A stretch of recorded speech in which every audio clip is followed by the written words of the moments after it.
Hello and welcome to Connected episode 302. It's made possible by our sponsors, Squarespace, Ahrefs, and Mint Mobile. My name is Stephen Hackett, and it is an even episode, so I will introduce Federico Viticci first.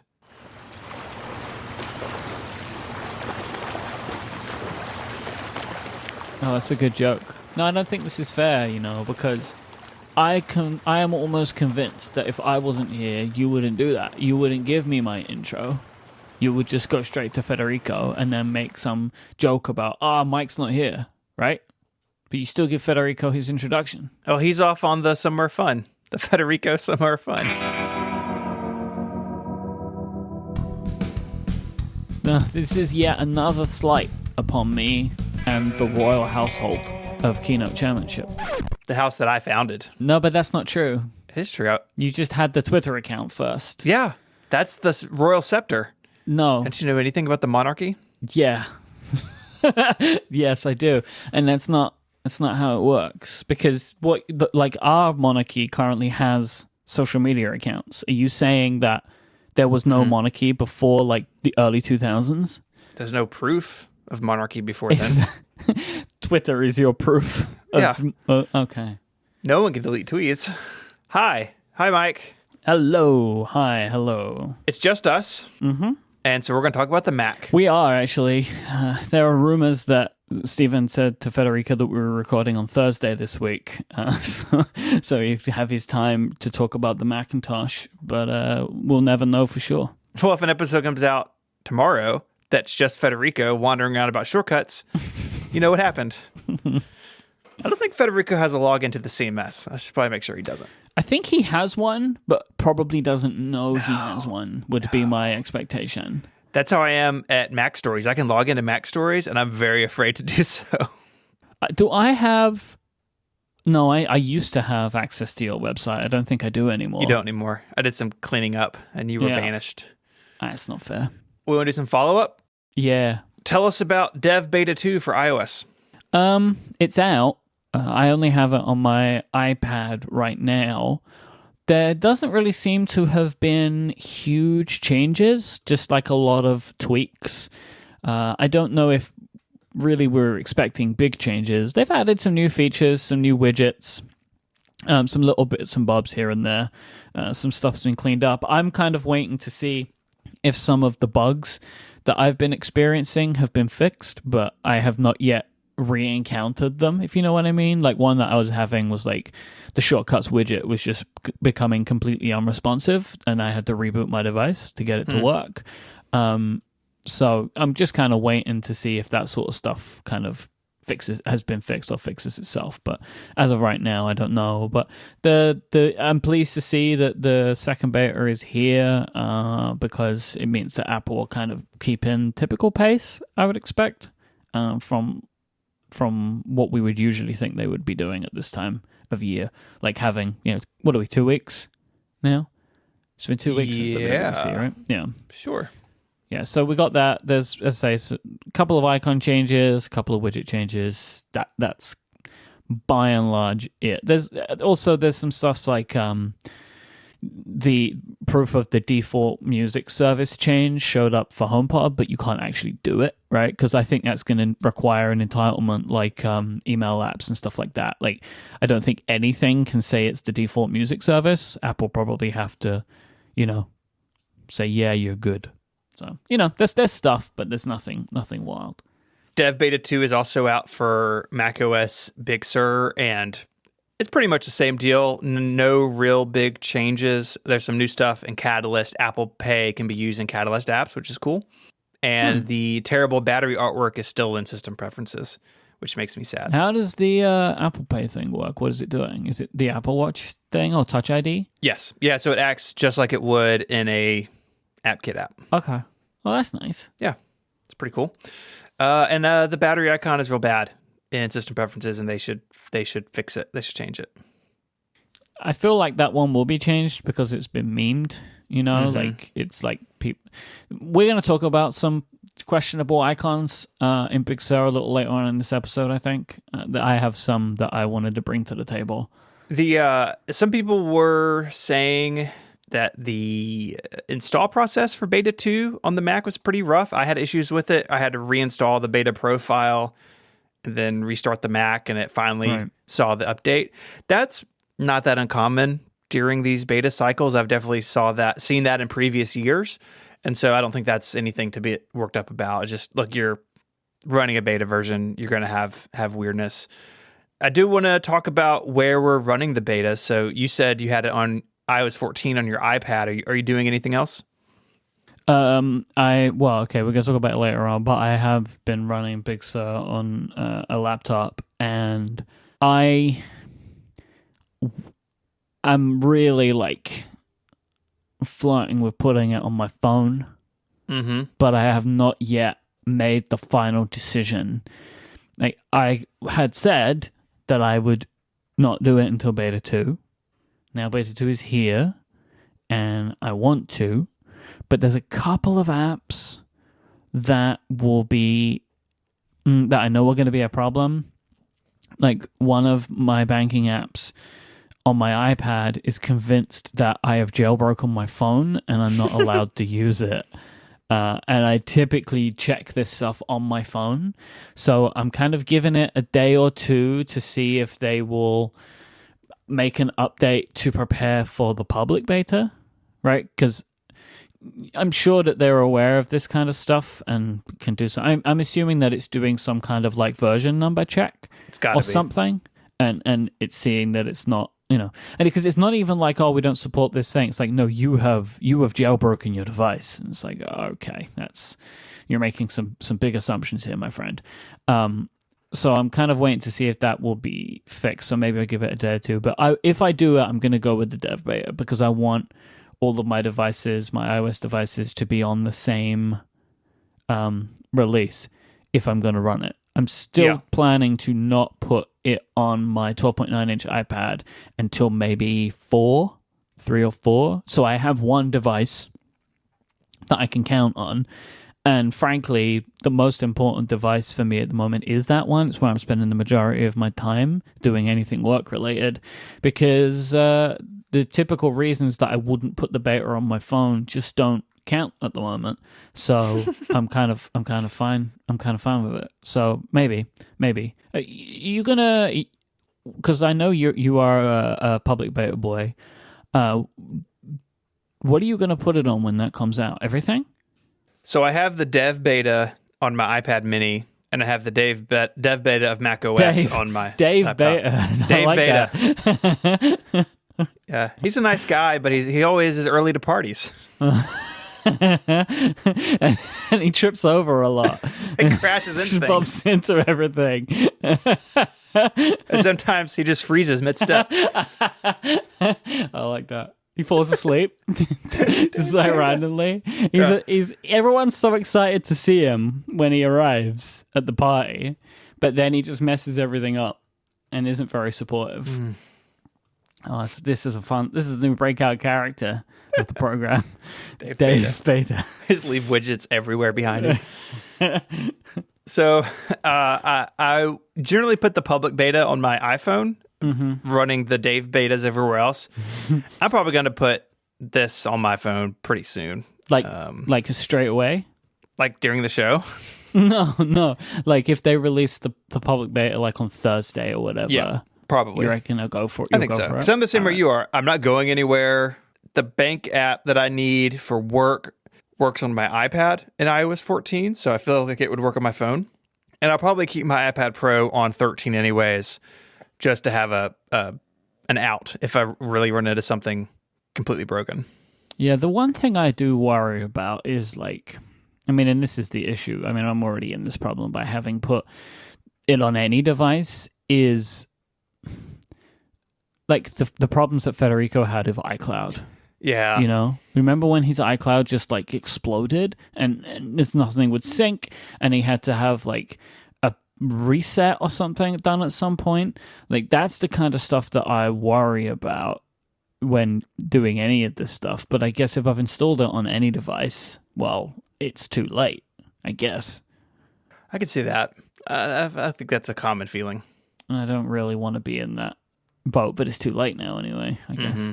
Yeah, he's got to go all in. Do you find yourself on your iOS 13 iPad missing something in 14? Though the way that shortcuts work now, I like that a lot. And the way that I've got my shortcuts widget set up, all of that stuff I like. I have like multiple shortcuts widgets stacked on top of each other, and they do different actions. A lot of them are time tracking. I like that. And I have built some task manager shortcuts where you can just type everything in from search, basically, right? You just run the shortcut from search, type everything in, and nothing ever opens. Nothing, I like all of that kind of stuff. Shortcuts, I think, is the biggest thing that I've been enjoying. And some of the UI stuff is nice. I do really like the new search UI. Like, it just looks nice. I like just conceptually that it doesn't take over the screen visually. I like that. Like, I enjoy that. Mm-hmm. And so, like, it's not that I'm less effective because of that, or like all these features have become so important that now I miss them when they're gone, or like I can't work when they're gone. But they are like things that I do miss. I've had that a little bit on Big Sur. I think because of the UI changes we're going to talk about. It's like, oh, Catalina looks really old, and I'd love to have the new messages on the Mac that I work on every day. Because the new messages on Big Sur is really nice. But that's the case across the board, though. Like, the new messages is very good. Mm-hmm. Oh yeah, I love the new stuff for group chats, and having the favorites pin at the top is awesome. That may be enough to get me on my phone. You want to take a break? Yeah, man. This episode of Connected is brought to you by Squarespace. Make your next move with Squarespace. It lets you easily create a website for your next idea with unique domain name, award-winning templates, and much more. Maybe you want to create an online store or host a portfolio or write a blog. Squarespace is the all-in-one platform that lets you do all of that stuff. And there's nothing to install, there are no patches to worry about, you don't have to worry about upgrades, because Squarespace has all of that covered. They have award-winning 24/7 customer support if you have any questions, lets you easily and quickly grab a unique domain name, and their award-winning templates are beautifully designed for you to show off your great ideas. One of my favorite things about building sites in Squarespace is that I can build it on my Mac, all my stuff, and I can see on the Mac very quickly how it's going to respond on smaller devices. Their design section has the thing where you can put it in tablet and like smartphone mode. So there'll be no surprises when you go to check it out later on a mobile device. They just take care of all of that for you. Squarespace plans start at just $12 a month, but you can start a trial with no credit card required by going to squarespace.com/connected. When you do decide to sign up, use the offer code CONNECTED to get 10% off your first purchase of a website or domain name and to show your support for the show. Once again, that's squarespace.com/connected and the code CONNECTED to get 10% off your first purchase. We thank Squarespace for the support of this show and all of Relay FM. Squarespace. Make your next move. Make your next website. Breaking news, Myke. Apple has added two-factor authentication for Apple IDs that are now based in Antarctica. Chilling news. Oh, nice. Is that the other reason you brought this? So that pun. Okay. Do you have anything of note to say on this? I don't know how many people are in Antarctica, but they got Apple IDs they got to log into securely. How many people are in Antarctica? That's a question we need to know. How many people Antarctica? are in Antarctica? No permanent residents. Yeah. The largest station has a summer population of 1,000 and a winter population of 200.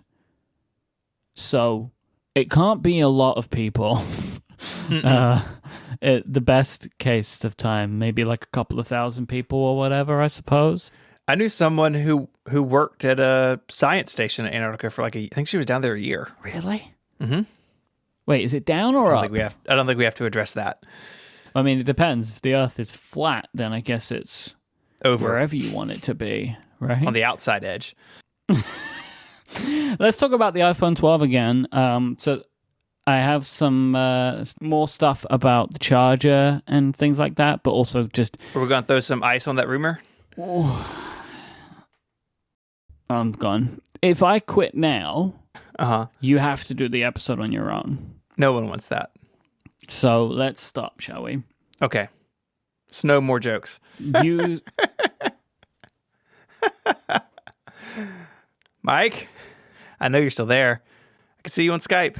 but now you have to do this part, because I'm done. The whole show? I don't know, maybe. I'll see when I want to come I back. have a lot of talking to do in a little while about boot processes on macOS 10. Well, there you go. macOS 11, excuse me. iPhone 12. Let's start with chargers.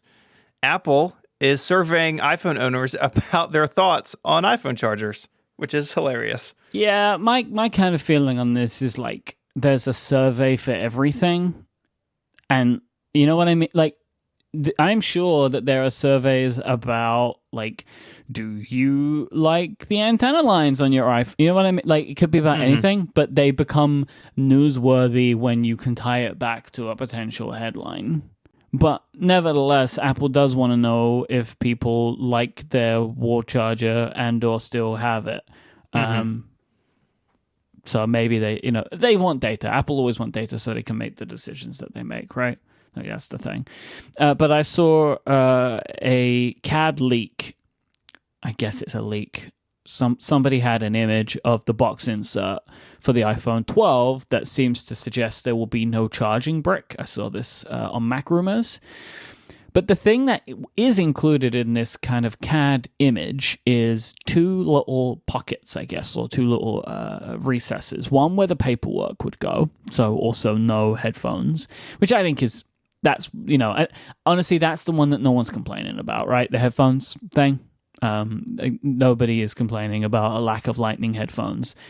Okay, so when I say nobody, I mean typically about the conversation around there being no headphones and no charger with the iPhone 12. People are focusing on the charger because that's probably the thing that affects most people, right? Of people that would be affected. But the other kind of recess is for a cable, presumably a USB-C to Lightning cable. Now, I don't know about you, but when we were originally talking last time about there being no charger, I also thought there would be no cable in the box. Did you assume that there would be a cable in the box? I didn't even think about the cable, to be honest. So when people were saying there's no charger, my initial thought was like, no cable, no brick, no power brick. Because from my perspective, including a cable probably still makes it better for more people. Like, just not having the charging brick itself is like, yeah, it's going to affect some people, but I would expect that lots of people would have a USB-C charging brick of some kind at home. Now, of course, if we were still on regular USB, I actually don't think that this would be a non-issue in my opinion. Like, who doesn't have something that they can plug a USB cable into at home and charge, right? Like, if you had any phone. But now, like, if you're switching from a modern Android phone, then you would be fine, right? Because you'd have a USB-C cable you could plug into your previous brick and charge. And also, we had a few people reach out and be like, oh, I know people that's chargers are falling apart and they need a new charger. They probably just need a new cable, right? Like, I don't think that many people are having their charging bricks falling apart. Like, I know for me, all of the wear that I have is on the cables, like not the actual charging bricks themselves. So I think that this doesn't eliminate the issue, I think it actually makes the affected group much smaller than I had initially expected it would be. And also makes this, in my opinion, an easier and cheaper thing for Apple to offer that brick to you at checkout. Because they sell the brick and the cable as separate things, right? Mm-hmm. And I have absolutely no doubt that they could sell a discounted charging brick, one of the weak ones, to you for a small price on the first checkout. Like, you get a discount one time. Like, that seems like a very simple thing for them to be able to do. Yeah, I think what we talked about of having it just there, like, you want Apple Care, you want a charger, like all that stuff in line means people will just do it if they need a new one. Mm-hmm. I do wonder about the USB-C versus USB-A thing. If there is a cable, I just don't know. Like, I don't know. I'm just like more people have USB-A chargers than they do USB-C chargers. Like, especially if you're coming from an older iPhone. And more people charge, I think, with a wall charger or something than plugging into a computer. it could be that USB-A sticks around in charger land longer than it has elsewhere. If you buy a keyboard or a mouse from Apple, you get a Lightning cable. My Mac Pro came with a USB-C to Lightning cable. It's black and braided and very awesome, but it's kind of all over the place. And so I don't know. And my hunch is that it will be cable, USB-A, no charging brick. I think that's my final answer for now. Cable, USB-A, no charging brick. Mm-hmm. So the only change is no charger brick. Oh, okay. Wait, so you think so did the iPhone 12 come with a USB-A charger? The 11, you mean? Yes. Yes, I think it did. Maybe the chat room can help us. Chat room, what does the iPhone come with? The iPhone 11 Pro, what does it come with? Pro as USB-C. Kyle says USB-C. Huh. Okay, well then whatever it comes with now. Oh, the iPhone 11 comes with USB-A? Oh, that's confusing. Whatever it comes with now. Yeah, no, I reckon they will go all USB-C because they just will. USB-C cables in the box. You get one-time cheap purchase of a brick, and that's that. That's what I reckon they'll do. Okay, so it seems like the iPhone Pros come with USB-C to Lightning, and everything else comes with USB-A to Lightning. Okay. Maybe I was confused because I just unboxed my wife's iPhone SE, and it had a USB-A to Lightning cable. Right. But that phone is old. Okay, so anyways, Charger Gate, it's coming for us all. Be prepared. Rumor has it already that Samsung will skip it next year, 2021. Mm-hmm. They will be not putting chargers in their boxes too. Yeah, I saw a headline that I just want to read. Samsung to follow Apple and stop offering power adapters for smartphones next year. Like, we don't have to say Samsung's copying Apple every decision they make. Just cool it, Apple journalist. Yeah, it's like, because if that is the case, like, what are they even, like, there's no copying, because Apple actually haven't done this yet. It's a rumor, but fine. I mean, I wouldn't, honestly, like, so Samsung Unpacked is in a couple of weeks' time. It's like in August. They look like they're going to have a pretty sweet bronze color for the Note, which looks kind of nice. I genuinely expect to hear someone from Samsung say that there's a charger in the box with the phone, because they love to take those shots where they can. It's going to be the new headphone jack. Yeah, because they did that. They were like, "Oh, we have a headphone jack." Same as Google did it too, and then both of those companies the next year removed their headphone jacks. And again, like, I don't think that all of this stuff is copying. I think a lot of it is just like, this is the way it goes. Mm-hmm. And Apple, for whatever reason, on occasion, is first, but that's not the case always, right? Like, Samsung made big phones before anybody else. Yes, they did. Eventually, everyone got there, But yeah, I mean, look, I think that the reasons that we spoke about last week, the positives for removing these chargers from boxes, both economically for companies involved and environmentally, I think that's the reason that we'll see it happen, and we'll be totally fine, and this will be something that everybody gets used to way easier than like a cable transition. Like, I really do believe that, like, because this is a much simpler thing to deal with, right? Than like if they change cable, that is a big pain, right? Well, when they did it from proprietary to proprietary, right? Like, go from 30-pin to Lightning. It's because there's like this big ecosystem of stuff, and you've got to change all your cables, and maybe you have peripherals that don't work anymore. But this is just like, you have a charger like that will already work with this probably at home. And if you don't, there's like a million options that are all actually really good and much cheaper to get, and you actually have more choice available to you, because you can get like those wild fancy fast charging ones now that have got that GAN in them or something. What is that? GAAN or something? Mm-hmm. What is that? GAN. I don't want a GAN charger. So you can get those, or you can get like an Amazon Basics USB charger, right? And you end up like there's like a full spectrum. I think that this one is like there's more upside to this, as long as they actually do have something for people to be able to get themselves a charger for cheap. But anyway, while we talk about the iPhone 12, It's about the time of year where dummy units start appearing in photos and on YouTube channels. It's like MKBHD just had a video with some dummy units. These dummy units come from case manufacturers. Case manufacturers pay a lot of money to the supply chain to try and get specifications for the sizes of the phones. They want the size of the bodies and the size of the camera notches, where the buttons are, all that kind of stuff, right?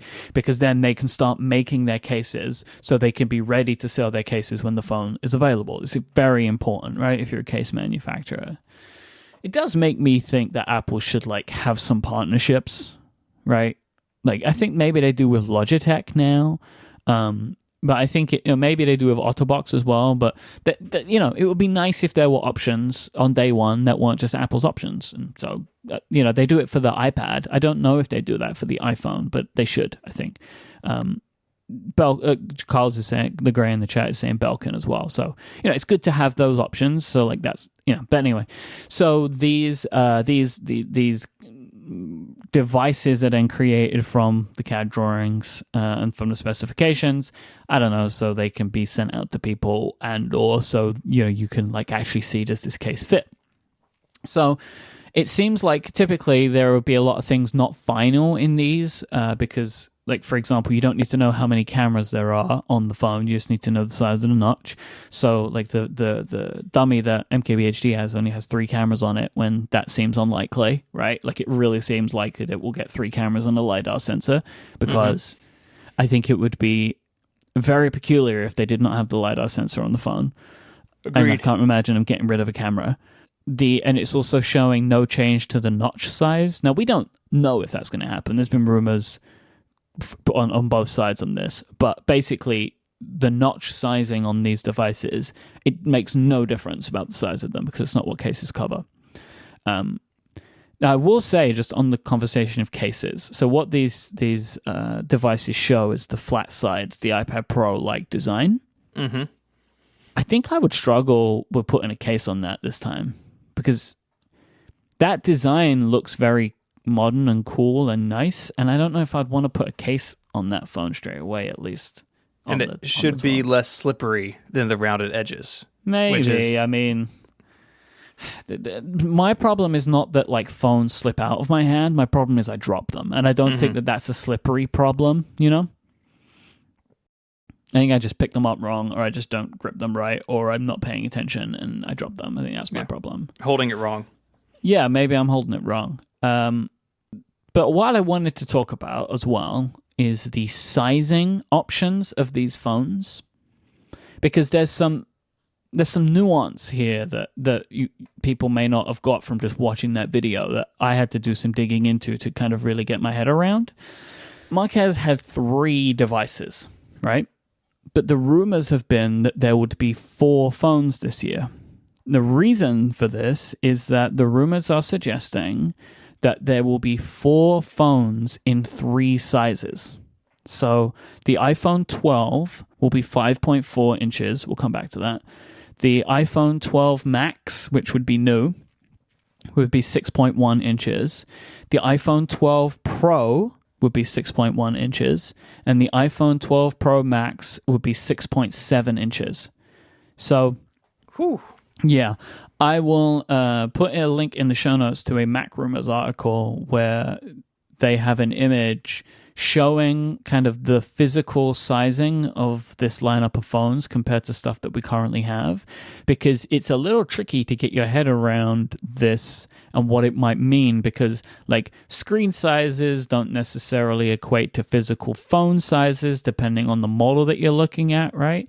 Because the small phone, again, so this is be something new, the iPhone 11, which is the entry model, sits in the middle size-wise between the 2 Pro models. Yeah, which is weird. Yes. But that's how it is. But that's just because that was what the 10R was, right? Like it just took that spot. Mm-hmm. But this time, that would change, and you would get smallest to be the 12 Max and the 12 Pro are the same size, and then the 12 Pro Max is the biggest one. But the fun thing is 5.4 inches is smaller than the current sizes, right? By quite a lot, actually, to the point that you would end up with the iPhone 12, so the kind of quote-unquote entry into that line, being smaller than the iPhone SE 2. Like, physically, that phone would it be expected to fit in between the SE and the SE2. Now, that's a small iPhone. It is a small iPhone, and it makes me wonder why the SE is around other than price. It's price. That's the only reason it's around. You know, I have the iPhone 11 Pro, the 5.8 inch, the size the iPhone 10 came out at. And I really like that size. Also, I like the size that the 10R and the 11 was at, which is 6.1 inches. So having something that size is, I think I'd be okay with that, going from the 11 Pro to the 12 Pro, even though it's bigger. I didn't mind the size of the 10R that I had for a while, but I definitely don't want to go bigger than that. Yeah, because the 12 Pro would still be smaller than the Pro Max, right? Like, it actually would kind of sit slightly larger than what we currently have. Yeah. And in the same vein, right, the 12 Pro Max at 6.7 inches, it's a big screen, and the physical dimensions are a little bigger. I wonder if that might be too much for me. I think it might be. Like, to have a phone even bigger than the Pro Max, I don't know. I really don't know about that. I will tell you, if this is what they do, it's the phone I will go for, because I have always liked the bigger phones, and I would like to know, like, is this the right phone for me? But I think that they may be really kind of pushing up there onto the top end of how big a phone can get. Like, and honestly, like, I don't know why they would be making the Pro Max that big. I mean, I guess just because they're making the regular ones bigger. And I'm also not sure why they're doing that, right? That, like, the 11 Pro is going to get bigger. I don't know why. I don't really, like, I'm struggling to get my head around why they're doing that. Like, to me, it would have been more logical to have the iPhone 12 Pro sit at the 5.8 range and then have the 12 Max be bigger than that one. Like, I'm kind of a little bit, for me, confused as to why the 12 Pro and the 12 Max are the same size. Yeah, that is weird to me, and I assume that the Pro would have another camera, so it's going to be more expensive, but I think a lot of people are going to look at the 12 Pro, if it's the same size, think, why is this one so much more? Especially if they're all OLED. Apparently they are all OLED. Which has been rumored, and so I don't know, it kind of makes the 12 Pro, which is what I would get, kind of seem like maybe not that great of a deal, and that's also it weird. Is, and again, I will state, this is all very confusing. Like, I would recommend, while you're listening to this, look at the graphic that is in the show notes in the Mac Rumors article. Like, it helps you to kind of see the progression.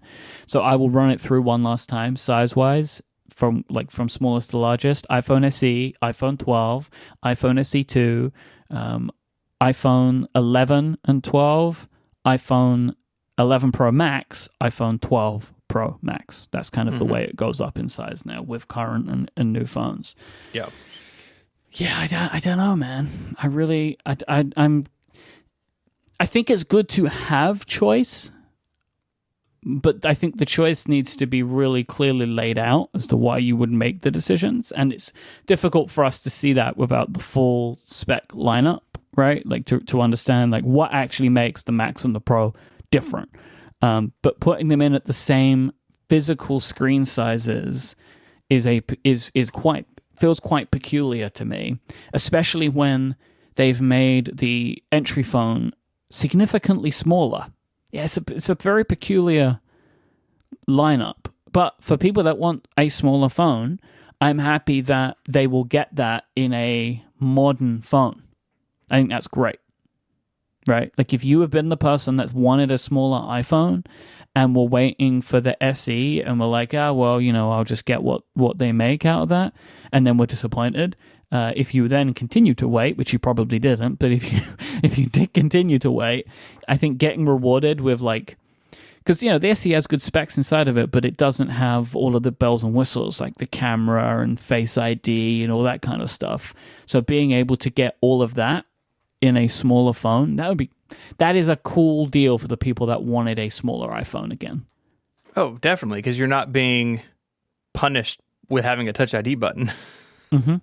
You can get a modern phone that's small. Mm-hmm. And I don't know if anyone who bought the SE2 would be, I'm sure some of them would be bummed, but I think a lot of people want something more affordable. And I think that's the SE's selling point. But if that wasn't the case and you do want to get the new one, I bet the SE2 has retained pretty good value if you wanted to resell it at this point. Yeah. Mm-hmm. So yeah, it is confusing. You got to go look at the graphic. I think the way Apple is going to sell this is, hey, we've got, 2 families of phones, 12 Pro. There's a little and a big version of each, and they touch in the middle. And I think just the 4 of those phones on a slide in basic isolation, I think that'll make sense to people. Oh, new phones will be here before we know it.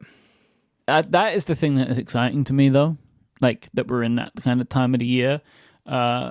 We have no idea exactly what time of year. It'd probably be a little bit later than normal. But the WWDC leading up to the iPhone stuff, it's like, oh, great. Like this is just the typical news that I can think about and care about for a while. This episode of Connected is brought to you by Ahrefs. Do you work for a big brand, or maybe your own small business, or maybe you're a freelancer? No matter where you fall on that spectrum, getting traffic to your website can be challenging. There's a lot of competition out there. And so Ahrefs is here to help with the all-in-one SEO tool set that they've built that solves this problem. It gives you the tools you need to rank your website in Google and get tons of search traffic. If you're like me, SEO has always seemed like a big box of mystery. Ahrefs makes it really easy to understand what's going on, and the improvements they suggest and the tools they have are all really easy to use. They uncover how your competitors are getting traffic and why. You can see pages and content that send them the most traffic, and you get estimated search volumes with their Keywords Explorer tool. So you can see how well a piece of content is likely to perform before you write it. Ahrefs has a bunch of useful stuff. Content Explorer can help you find guest blogging opportunities, and the Rank Tracker lets you track your progress on certain keywords. It'll even pick up broken backlinks and help you fix them. So take the mystery out of SEO. Go to ahrefs.com right now. That's ahrefs.com. Sign up for their 7-day trial for just $7. Get reports on your website, see what's performing well, and figure out your next move. Whether you have a personal website you want to get a following on, or your company needs more traffic to convert into sales, Ahrefs is here to help. Go there now, ahrefs.com, for a $7 trial. Our thanks to Ahrefs for their support of Connected and Relay FM. The time has come, Myke. Talk about Mac stuff. Okay.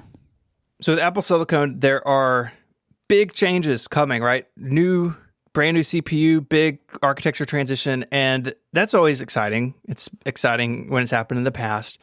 But with so many things, the details get really interesting. So I've spent some time watching a bunch of WWDC sessions about this. They have one in particular about the system architecture changes, and they also have ones about porting your apps and your games over.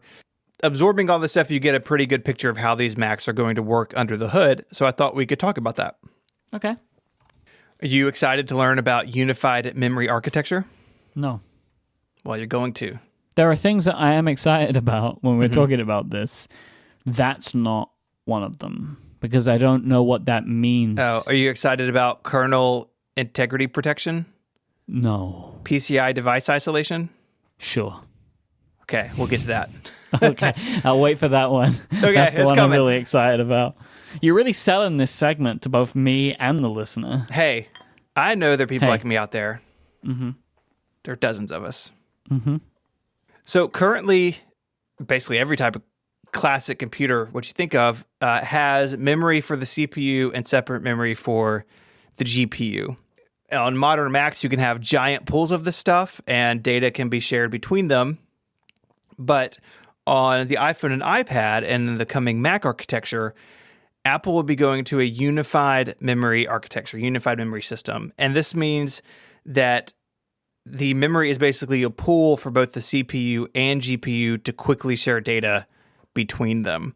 So the way of thinking about, I've got 32 gigs of RAM, but my video card has 8 gigabytes of memory, like those lines are going to get really, really blurry in the Apple Silicon world because it's all unified in a big bucket of memory. Everyone's just hanging out together.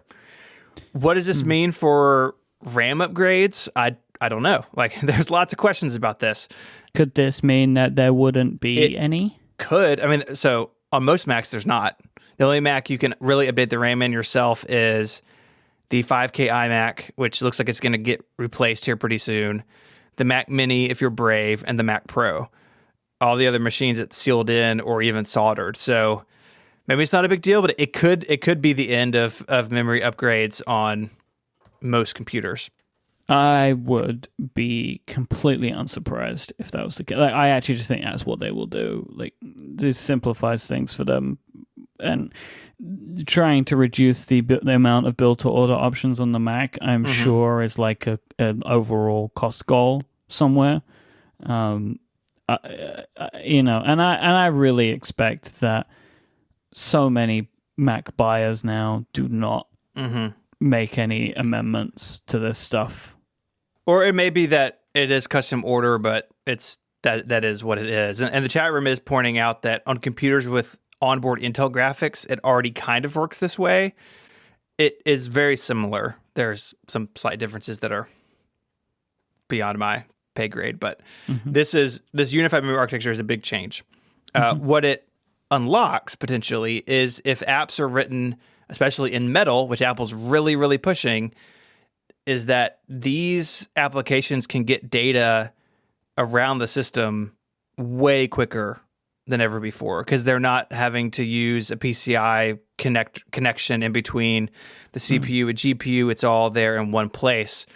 It could mean some really breakthrough performance stuff if apps can really make it sing, which is going to be a recurring theme as we move into this new world, that Apple wants you to build applications in a certain way, especially if they're graphics heavy, and that way is Metal. So get used to Metal if you really want to fire this thing up.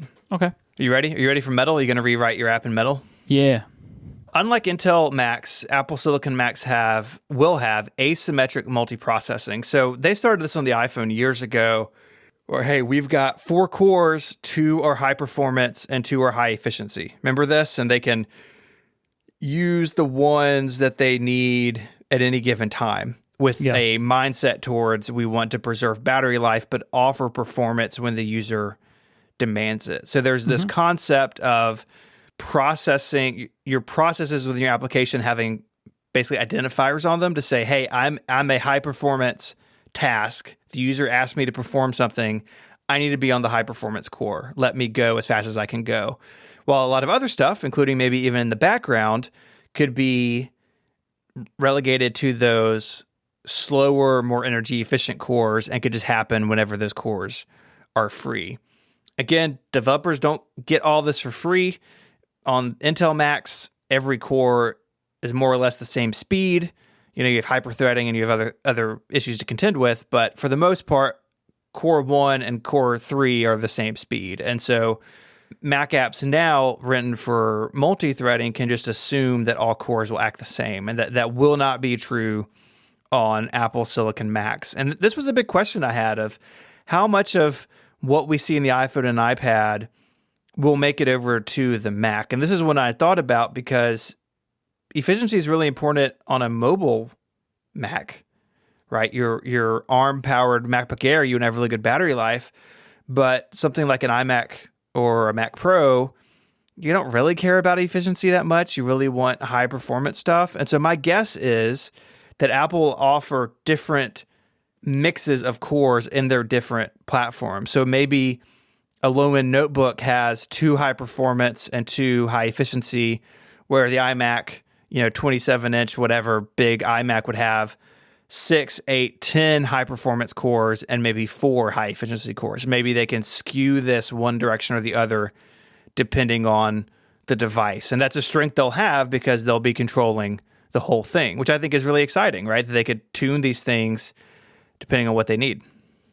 I think this is confusing to me as why they would be giving developers this information now. Mm-hmm.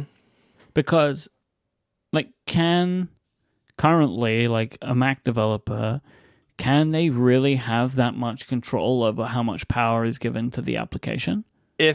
Right now, if you enable it for an application for multi-threaded use, the system basically will split those across the multiple cores as it sees fit. Granted, Dispatch is kind of in the middle of all this, running that. And that's what I'd figured. So, It surprises me that it doesn't just replace it. Of you tell the system, give me as much power as you have, and it will do that no matter where it's coming from. I think I'm a little bit perplexed as to why they would be talking about that, how it actually differs for a developer. I'm unclear if it's the same APIs that are used now or they're changed, but I do know the declaration of this task is can be run on a high efficiency core. That is new. Right. And so I think they're really pushing developers to be like, look, you don't want to be called out in the battery menu bar item for being power inefficient. And this could be a way to get around that and to make sure that you're behaving. And remember, the DTKs are out there, right? We have people on the internet have them that we may or may not know. Who knows? It's a mystery. No, I know multiple people that have them. Yeah, me too. I was trying to be mysterious. Right, but the thing is, no developer is keeping their mouth shut about the fact that they have them. That's true. Everyone is saying that they have them. But yeah. So when James is working on PCalc on the DTK, he could be working on this and say, hey, some tasks can be high efficiency. And I think it's really incentive for developers to be good stewards of battery life. Right. Okay. Which is good, because that's one of the key ideas in moving to ARM Macs is the battery life could be incredible. Well, that can only go so far if developers don't write apps that behave, right? Look at Chrome, right? Chrome on a 13-inch MacBook Pro and running Safari on the same MacBook Pro, drastically different experiences in terms of battery life. Yeah, I think I'm just surprised. I think it just surprises me that the system doesn't do it for you. Yeah. You actually don't get that say. Yeah, I think it's that the system can't, or the system doesn't want to assume what in your app should be higher priority than other things. Right. Maybe. I'm assuming that the high efficiency, low efficiency thing will not be the case on the desktop machines.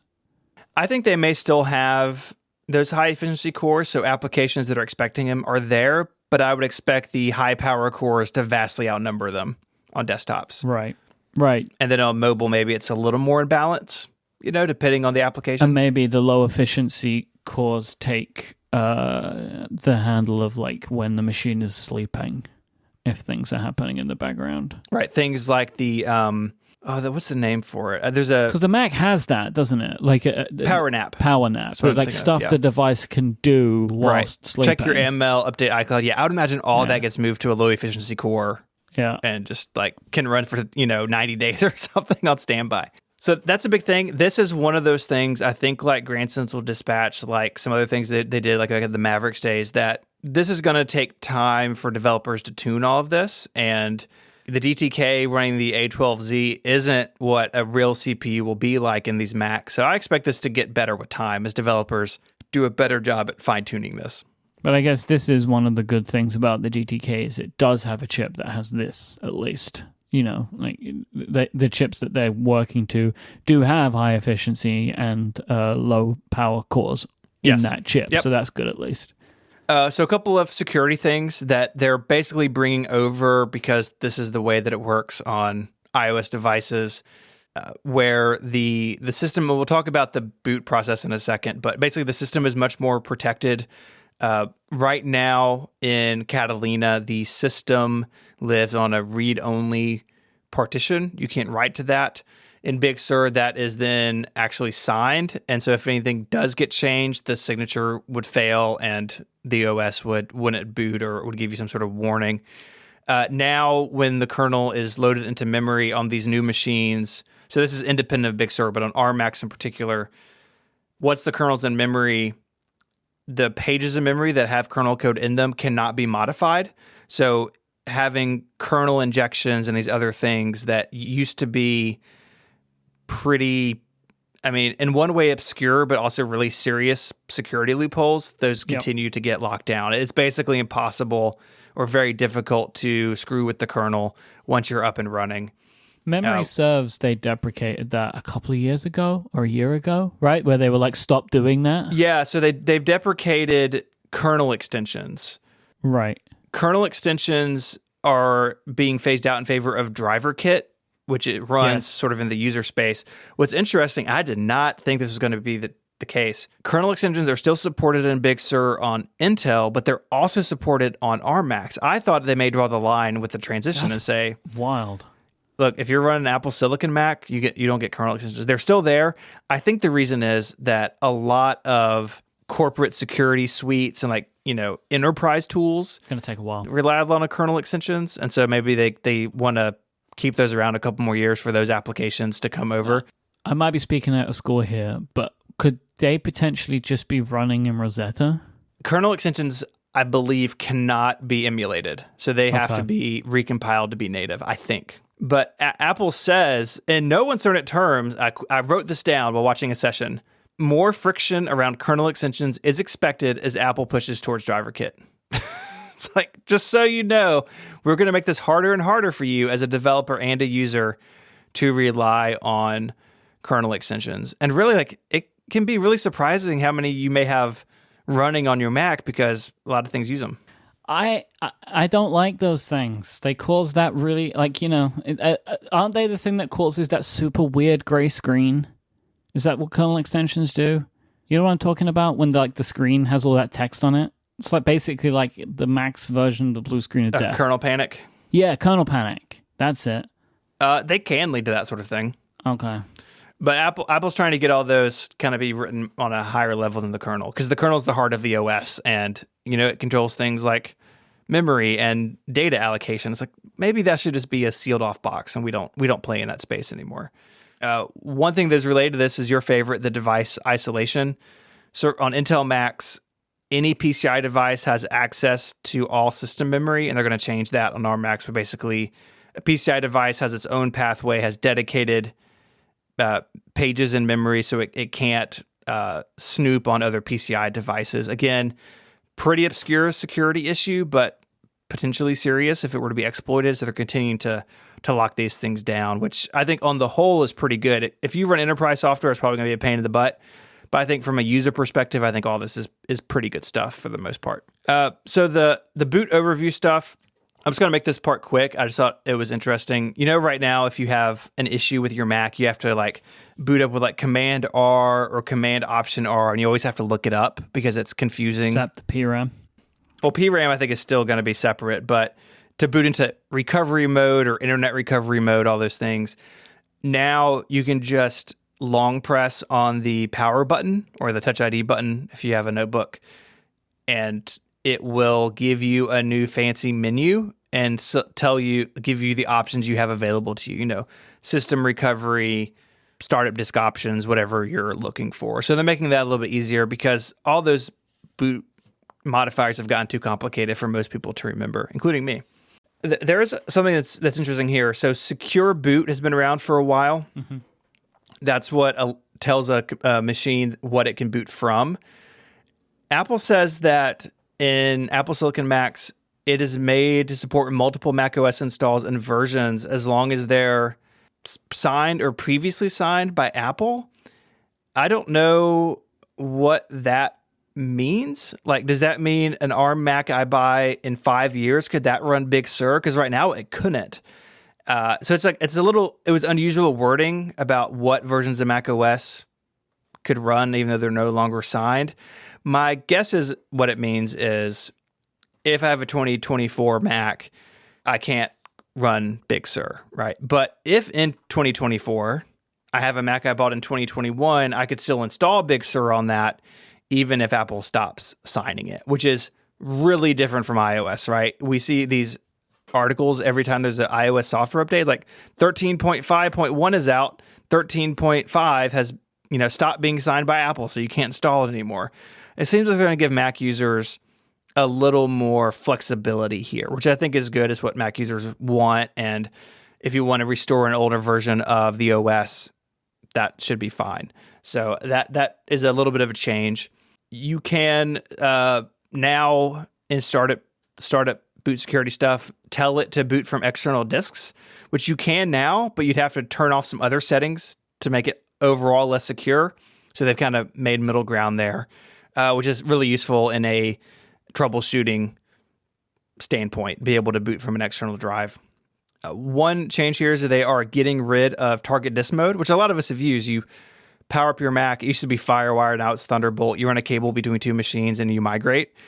That is gone. It is being replaced with what's called Mac sharing mode, where you hook two Macs up over the network and it's based on SMB file sharing, and you'll have to authenticate to the old Mac as opposed to target disk mode, which basically just made your Mac a big external hard drive. So that's an interesting change. I think functionally it'll stay the same, where I could use Migration Assistant from an old computer, but target disk mode has been around, for 20 years, 25 years, and being replaced with this Mac sharing mode over SMB. So that'll be a change that people will run into probably the second or third ARM Mac they buy. You're not going to be migrating from an ARM Mac probably in the first year or so, because you're just going to buy one and use it for a long time. But that'll be something to keep an eye out for later down the road.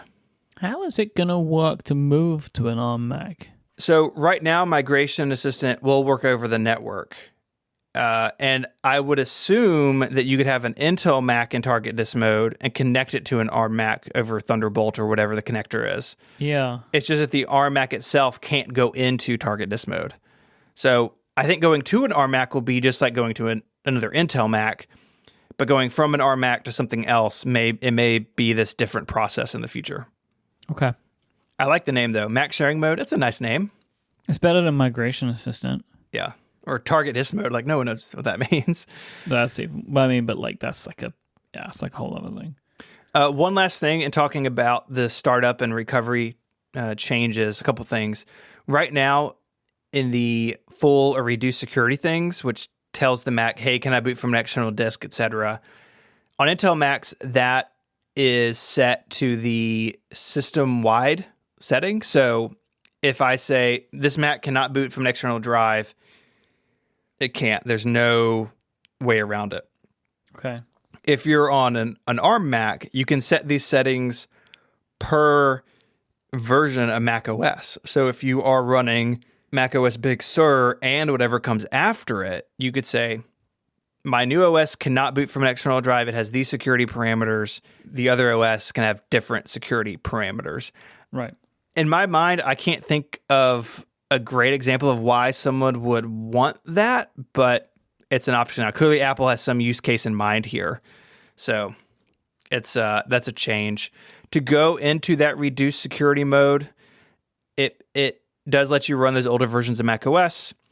And you must be using notarized third-party kernel extensions in reduced security. So if you have non-notarized kernel extensions, which I'm not even sure is possible under Big Sur. I think they all have to be signed. But anyways, if you have one that's not notarized for whatever reason, you cannot go into reduced security mode. You have to stay in full security mode. Again, keeping the kernel as safe, as distant from third-party code as you can. Say if you're going to reduce security, this is going to be a trade-off you have to make. You have to make sure all your kernel extensions are notarized. Again, I think they all have to be notarized in Big Sur, so I'm not sure if this is that big of a headache, but it is a thing to be aware of.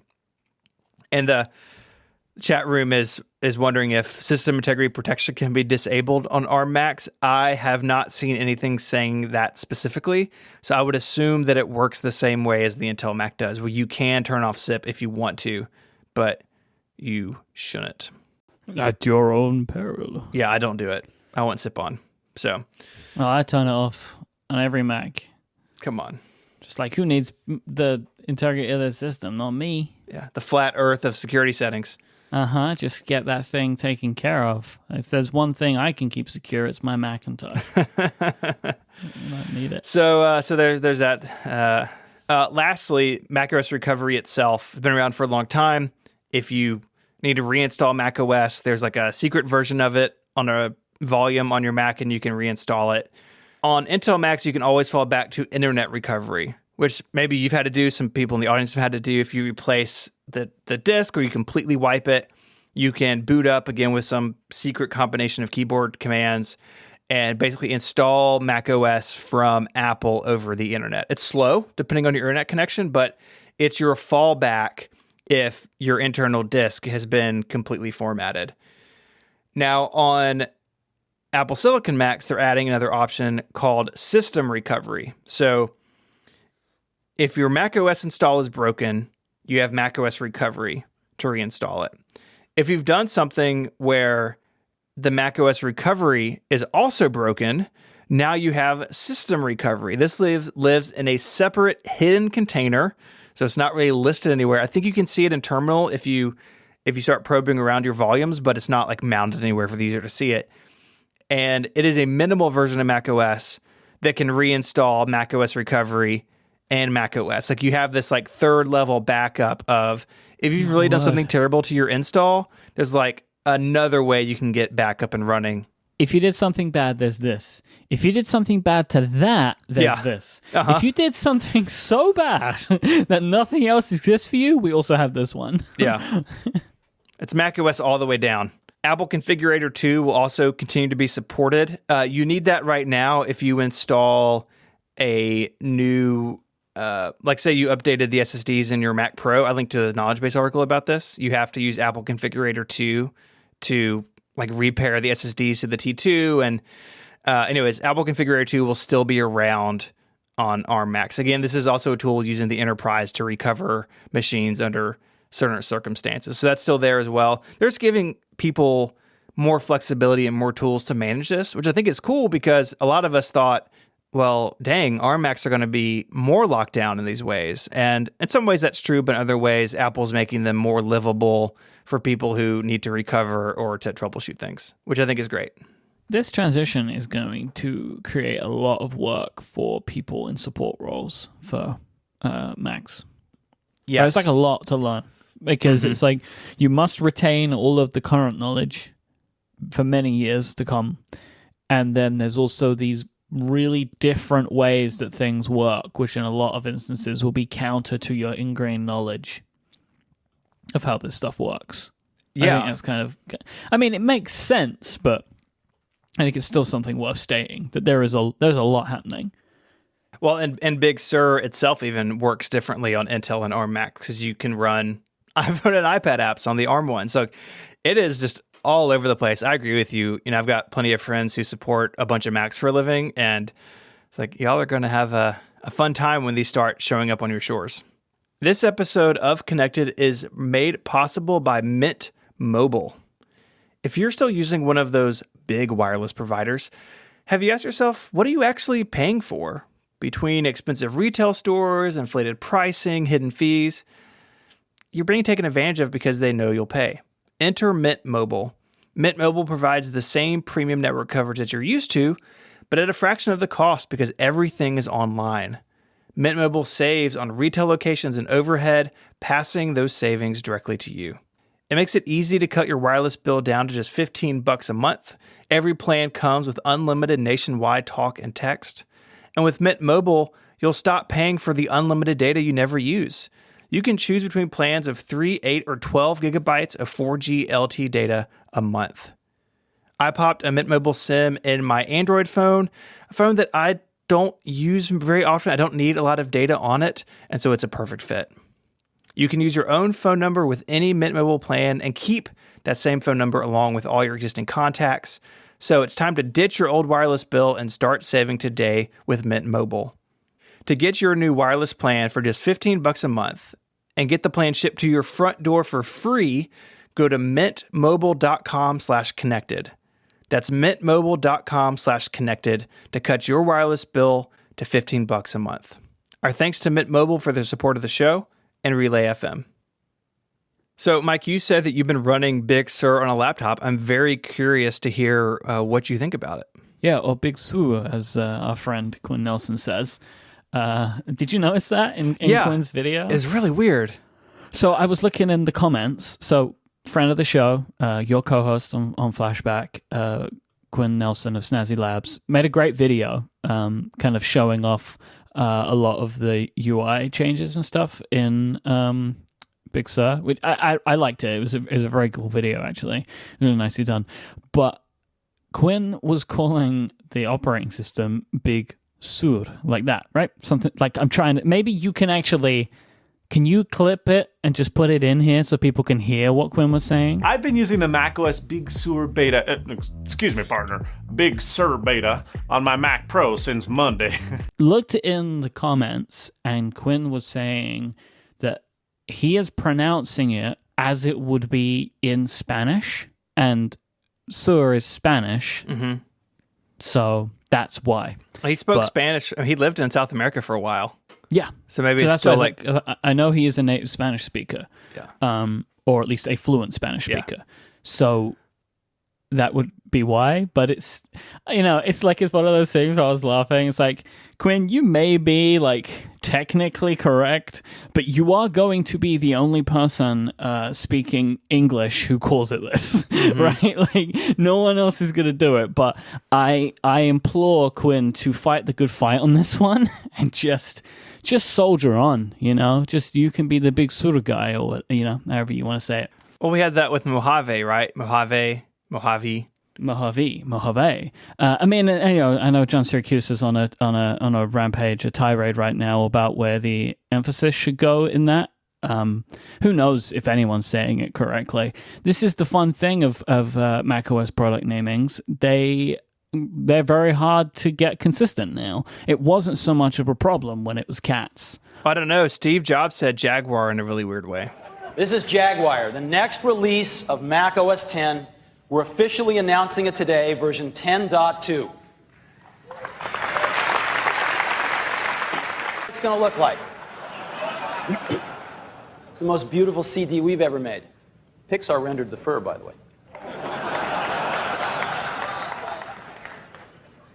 macOS 10 Jaguar has over 150 major new features in it. Well, there's that, and there's also Puma, or I don't know, Pumar. Tiger. Tiger. I don't know. Anyway, so... Mountain lion. I, a while ago, had loaned to me by Apple a 16-inch MacBook Pro with a touch bar. Well, the new 16-inch MacBook Pro, right? So the brand new one. And it's the only one because it's... Anyway, so I've had that for a while. They let me keep it for a little bit longer. And I've put Big Sur on that machine because I don't use that computer, right? Like it was a review machine. I've never used it for anything. It was actually in my studio, locked away in my studio for 3 months without me being able to get to it.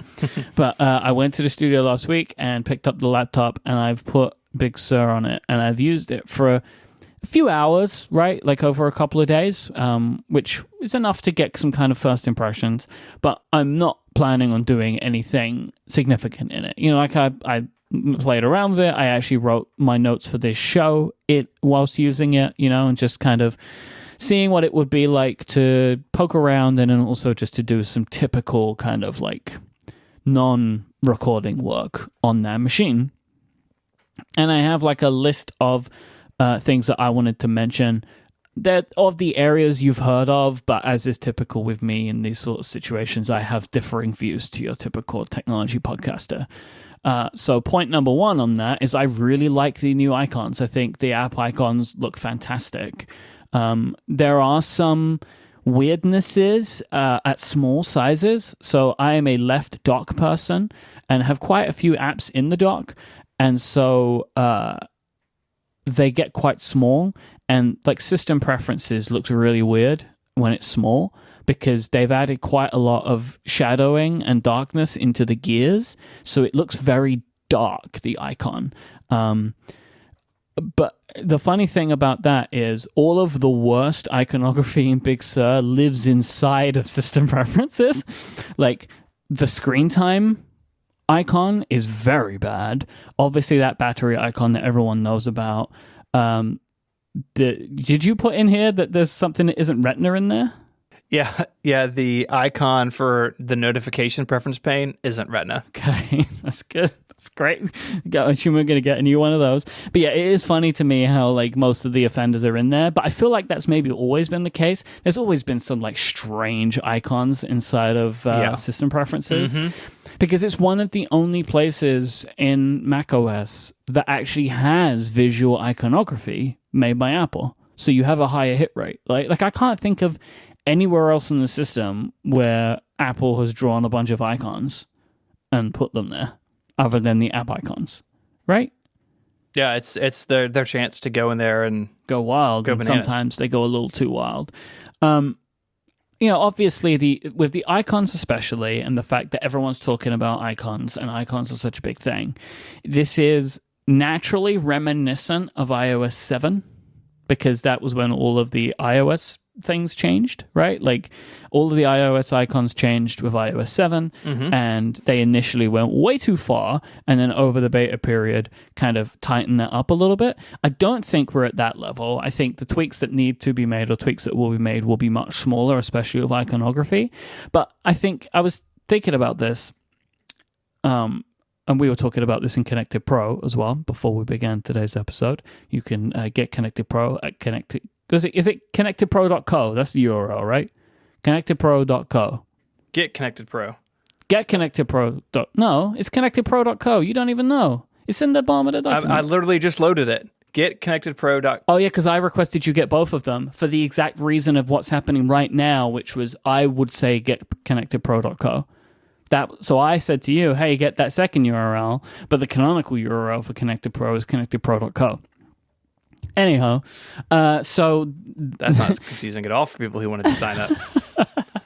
Well, look, but no, the great thing is go to any of them and it'll be fine. There's a link in the show notes. So we were talking about like iOS 7 and Big Sur, and I think there's a lot of assumptions of people putting them in the same bucket, in the same thinking in their mind, that it will change a lot from beta 1 to release. But I'm not convinced that that's going to be the case, that it may actually be pretty locked down visually right now, right? So that there is where we are right now with Big Sur and where we end up being with Big Sur, it's probably going to be pretty locked in. I mean, I feel like it isn't as overall weird as it was for iOS 7. But it really maybe is just like some iconography stuff that needs to be changed. Like people see things like the spacing in the menu bar and they're like, oh, they'll tighten that one up.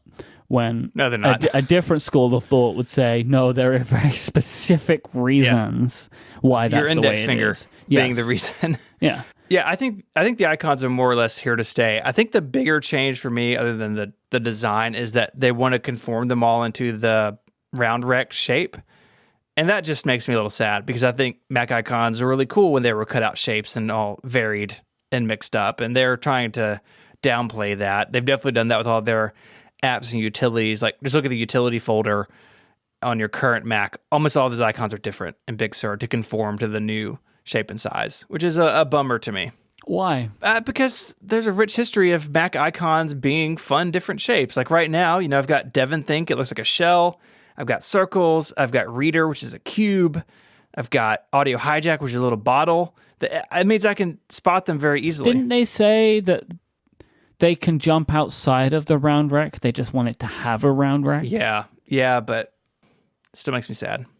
But for me, like the thing about Mac icons isn't their shape. It's their overall kind of like detail and, you know, like the look of them. I don't think that for me, the shape isn't so much of a thing. Like, I'm looking in my dock right now, and honestly, like, again, here we go.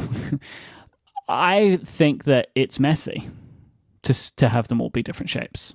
Like, I think I actually prefer the consistency, because the other thing, like, with them being the different shapes that they are, it looks like they're all different sizes in the dock for me, and I don't like it. I like that there is a kind of a standard idea, and then you can go wild within that. That's what I think will be cool. It's what I like about what they currently have with the iconography. I think that it feels much more consistent, even just amongst the stuff that Apple's shipping, because there is like a guideline around it. I'm going to assume you just don't agree with me there. No, we just disagree, which is fine. When it comes to our show artwork at Relay FM, the person that I know personally who enjoys the most visual consistency is yourself. It's true. I'm a complicated man. You put me in a box. I never claimed to be consistent. That's the one thing you can always rely on with me, is my inconsistency. Yeah, there's no truth except that there's no truth, kind of thing. Light mode is too light. Yes. It's blinding. It's like looking out across Antarctica, completely frozen. I have dark mode on all of my Macs now, and I prefer that anyway, but I wanted to see what light mode looked like, and it was too light for me. So I went straight back to dark mode again. That's too much. The transparency is too aggressive. I've never liked the transparency on the Mac. I don't particularly want to see the colors of my desktop wallpaper all the time. So, you know, that's never been something that I've been super cool about. I actually have always, and I have on my iMac right now, and have on all my Macs, I actually reduce transparency and accessibility. But I turned that setting off so I could get a sense for what the system actually wanted to look like. And I don't know if this is the case, but it felt even more aggressive than I've seen it in the past. Yeah, I agree. First of all, I'm not a dark mode person on the Mac, and I just don't like it on the Mac. But everything is too bright. I have a really hard time telling what's active and inactive as far as Windows. You basically have to look for the stoplight controls to see if they're lit up or not. I think they need to do a better job at distinguishing those things. As far as the transparency, I agree with you. I generally don't like a lot of transparency in macOS. I don't like the increased contrast setting because I don't like the thin border that goes on everything, which I guess is how you use your Mac, right? Okay, I thought that was the contrast that added the border. Oh, yes, sorry. Increased contrast adds the border, and then reduced transparency just turns off the transparency, which makes everything just solid white. I used increased contrast until I got onto Mojave. In Mojave, it became too aggressive, so I turned that off. In previous versions of macOS, I had used the increased contrast, but it became a little bit too much. They added this thin white line, like in dark mode. I actually think the reason that I changed it is because I moved to dark mode. Okay. In light mode, it was I've actually found it nicer because it added a thin dark line to everything, and I like that. But in dark mode, it adds a thin white line, and that looks weird to me. I don't know why. Maybe I kind of liked the fact that my Mac looked like it was in a comic book or something. I don't know. But I turned that off. But reduced transparency, I will turn on reduced transparency again, like when I actually upgrade whatever machine I upgrade to Big Sur, whenever I do that. But I wanted to keep that setting off for now, so I had the experience. But for me, I don't like it. I don't really get it for a windowed system. It doesn't make sense to me. I don't know what it adds. Like, I know Apple will tell me that they want it to be like adding layers, but I think that works without the transparency. It muddies things up for me visually in a way that I don't like. I like the new alert style. I like the center. Like, I think it looks modern. Like, honestly, the previous style has been around for so long and I just ignored all the alerts. But at least because these ones look different, I pay more attention to them. I have no problem with it. I think it looks fine. What's funny is Safari has had these new style on the Mac for a year now, maybe longer.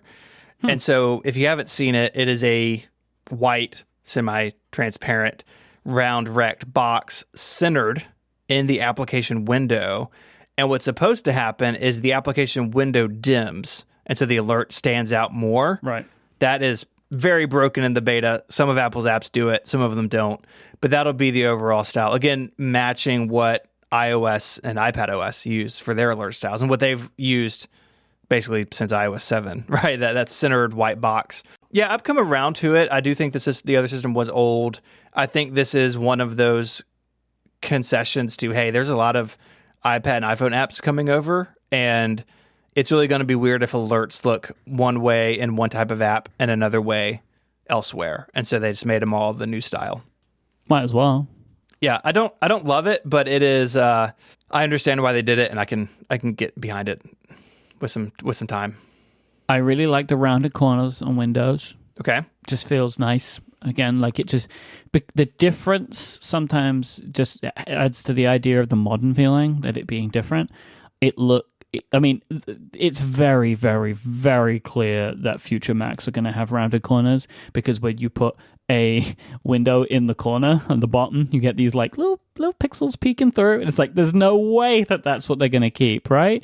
That like it's because I know that there's like a slight rounding to Mac corners now, but with Big Sur, because the corner is much more aggressive, when you drag it into the bottom right, you see like a bunch of pixels like just peeking through, and that looks really weird to me. It does. I would love the rounded corners idea anyway, because again, it will look different. Like, just make stuff weird and different. Like, that's kind of the world that we're going to be into.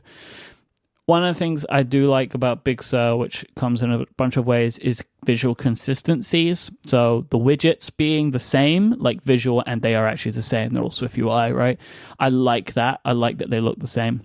And I like the idea of apps that I use, even if they're Mac apps and iOS apps, having the same visual style with the widgets. I like the visual consistencies of iPadOS in Apple's apps, like the toolbars, the sidebars. I like that looks the same. I like it because it makes my iPad feel closer to a Mac, which is cool in its own way.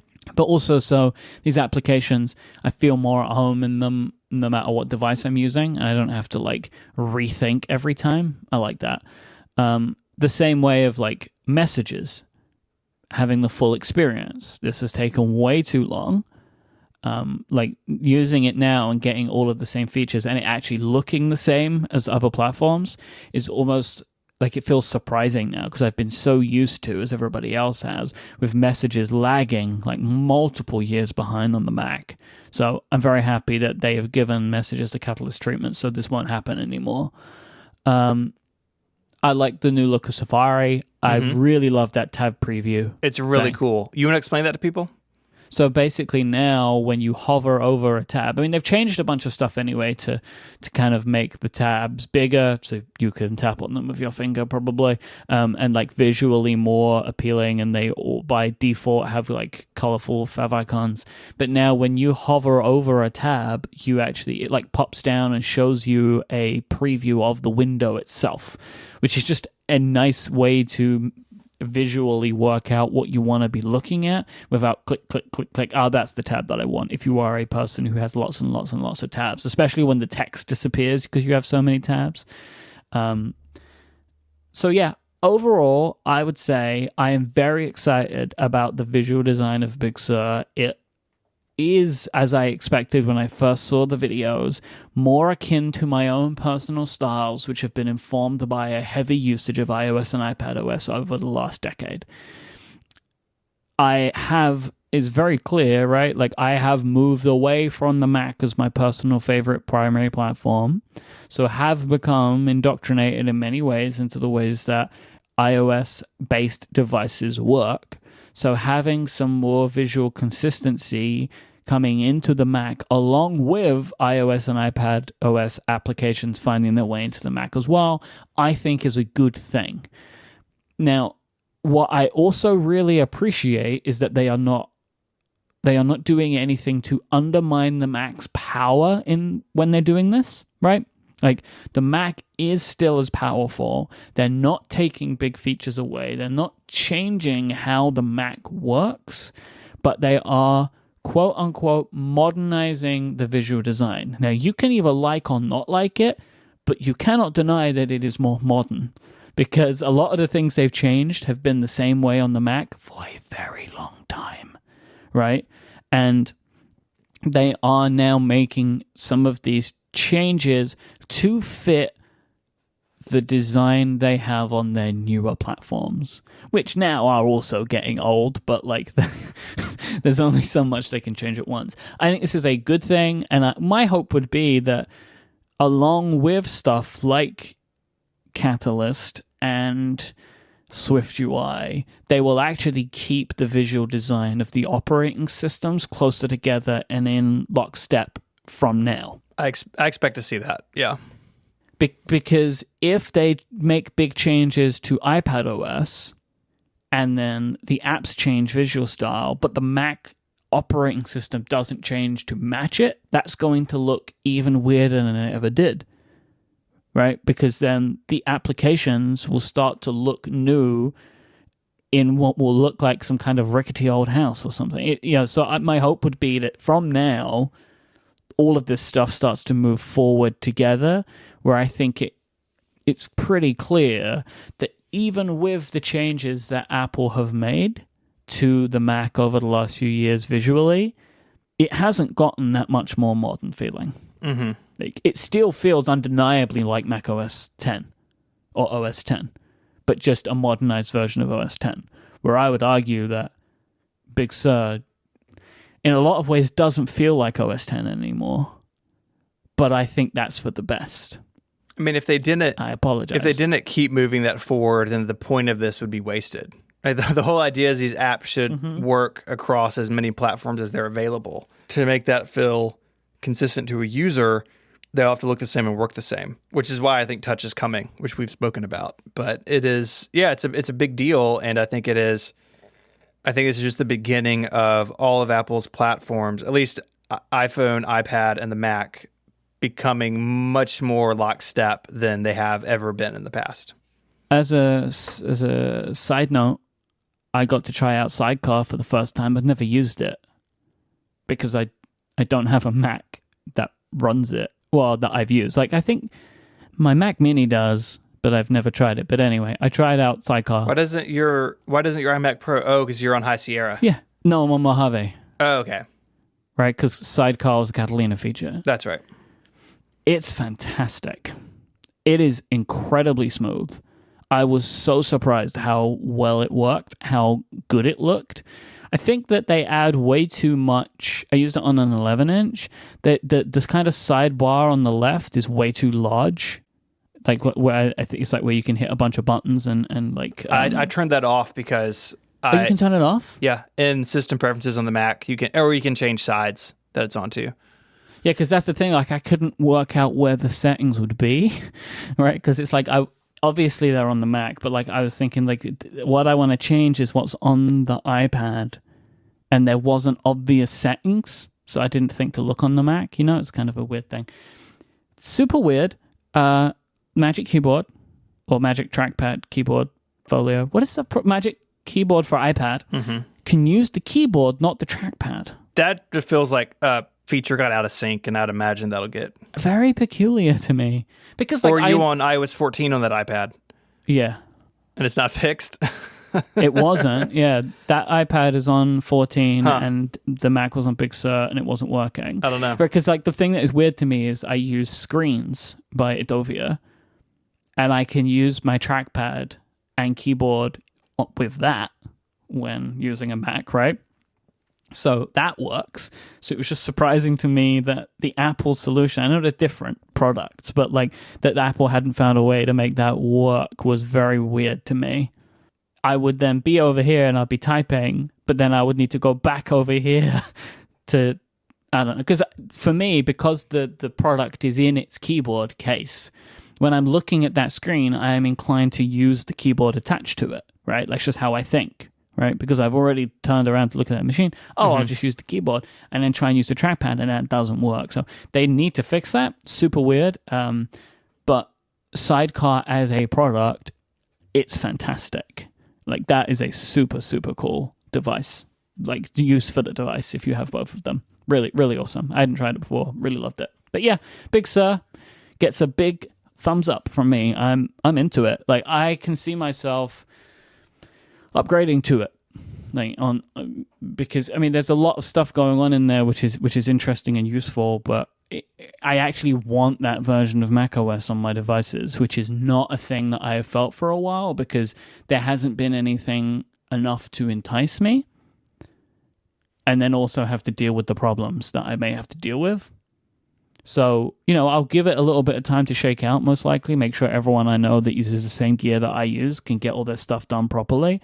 But I expect that I'll be upgrading to Big Sur pretty soon from release. Bold statement. It's a cool version of macOS again. Does Logic work on it? I don't know. I haven't tried. I mean, who can know? All right. If you want to find links to the stuff we spoke about, head on over to the website, relay.fm/connected/302. While you're there, there's so much of fun activities you can do. You can become a member to support the show. You'll get an ad-free episode and pre- and post-show content, which is a lot of fun. You can send us an email with feedback or follow-up, or of course, you can find us on Twitter. Myke is there as IMYKE. Myke is host of a bunch of shows here on Relay FM, so go check those out. Name one show you're on, Myke. The Pen Addict. Go listen to The Pen Addict if you're into pens and paper, stationery. Only, though, probably. Index cards, etc. You can find me on Twitter as ISMH, and I write over at 512pixels.net. Federico's not here, but he's online. You can probably just go find him somewhere. And until next time, Myke, say goodbye. Cheerio. Bye, y'all.